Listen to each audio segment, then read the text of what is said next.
अस्सलाम वालेकुम वरहमतुल्लाहि वबरकातुहू।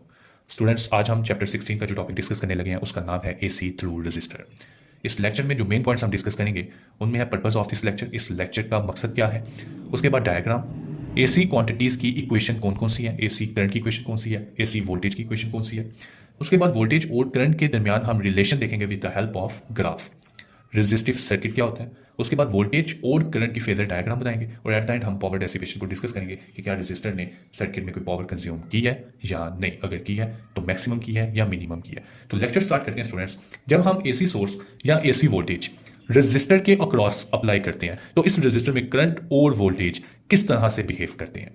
बेसिकली इस लेक्चर का मकसद ये है कि हम करंट और वोल्टेज के दरमियान रिलेशन देख सकें। तो स्टूडेंट्स, जैसे कि आपने प्रीवियस लेक्चर में एसी वोल्टेज की इक्वेशन पढ़ी थी और क्या आपने पढ़ी थी, V is equal to V naught sine omega T. V क्या चीज़ है, V is the instantaneous value of AC voltage. V naught क्या है, V naught is the maximum value और peak value of AC voltage. और sine omega T क्या है, sine omega T है फेस।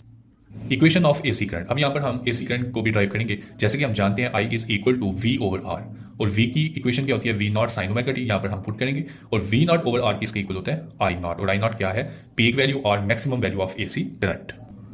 तो स्टूडेंट्स, ग्राफ की मदद से हम वोल्टेज और करंट के दरमियान रिलेशन देखेंगे।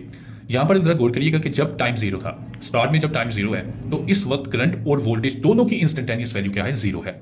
इसका मतलब दोनों ने ही कहाँ से स्टार्ट किया है, जीरो से स्टार्ट किया है। जब वोल्टेज अपनी पीक वैल्यू पर पहुंचा तो यहां पर करंट भी अपनी पीक वैल्यू पर पहुंच गया।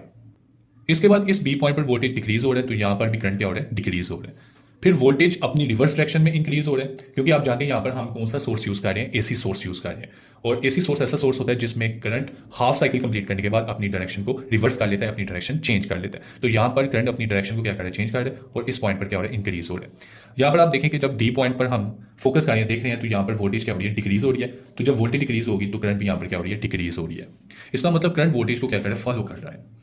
तो प्रूव हो गया इससे कि वोल्टेज और करंट दोनों क्या है, इन फेज है। क्यों, क्योंकि दोनों में जो चेंज आ रहा है वो एक साथ चेंज आ रहा है। तो ऐसे सर्किट को हम क्या नाम देते हैं, रेजिस्टिव सर्किट, क्योंकि इसमें करंट और वोल्टेज एक साथ चलते हैं, दोनों में जो चेंज आ रहा है वो एक साथ चेंज आ रहा है।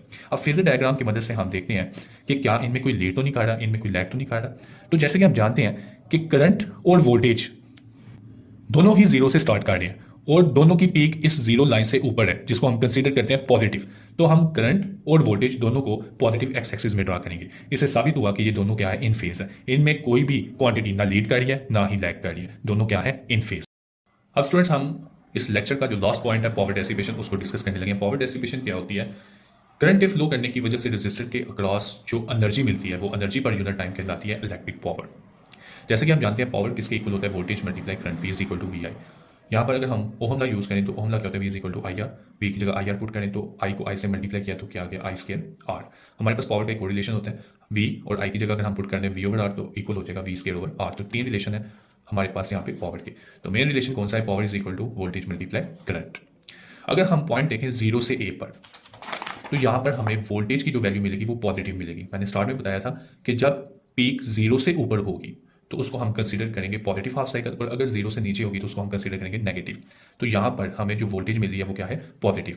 करंट पे भी अगर हम गौर करें तो करंट भी हमें क्या मिल रही है, करंट की वैल्यू भी क्या मिल रही है, पॉजिटिव मिल रही है। तो यहाँ पर हमारे पास वोल्टेज भी पॉजिटिव आ गई और करंट भी क्या आ गई, पॉजिटिव आ गई। अब पॉइंट ए से बी देखें तो अब भी वोल्टेज हमारे पास क्या है, पॉजिटिव, और करंट भी क्या है, पॉजिटिव। तो हमारे पास पावर का सेम फार्मूला आ गया, P is equal to V I. अब हम पॉइंट बी से सी देखेंगे। बी से सी देखें तो यहाँ पर आप देख रहे हैं कि अब ये जो पीक हमें नजर आ रही है ये जीरो लाइन से नीचे है। इसका मतलब अब हम इसको कंसीडर करेंगे नेगेटिव। तो वोल्टेज भी यहाँ पर हमें नेगेटिव मिल रही है और करंट भी हमें यहाँ पर क्या मिल रही है, नेगेटिव मिल रही है।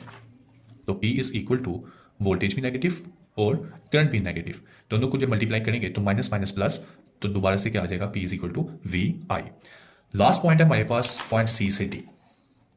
तो सी से डी देखें कि वोल्टेज अब भी हमारे पास क्या है, नेगेटिव, और करंट की वैल्यू अब भी क्या है हमारे पास, नेगेटिव।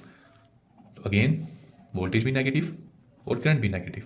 तो जब हम दोनों को मल्टीप्लाई करेंगे तो हमारे पास आंसर क्या आ जाएगा, पॉजिटिव। इसका मतलब ये हुआ कि जब हम सारे पावर्स को आपस में सम करेंगे, प्लस करेंगे, तो हमारा आंसर जीरो के इक्वल नहीं आएगा। प्योर रेजिस्टर के अक्रॉस पावर डेसिपेशन जीरो के इक्वल नहीं होगी, बल्कि क्या होगी, मैक्सिमम होगी। तो स्टूडेंट्स, ये हमारा था आज का लेक्चर एसी थ्रू रेजिस्टर। तो स्टूडेंट्स, अगर आपका इससे रिलेटेड कोई क्वेश्चन है तो आप पूछ सकते हैं। तो लास्ट पॉइंट हम लिख लेते हैं, power dissipation cross pure resistor is not equal to 0, बल्कि ये क्या होता है, ये मैक्सिमम होता है। क्लियर बच्चे? ओके स्टूडेंट्स, अल्लाह हाफिज़।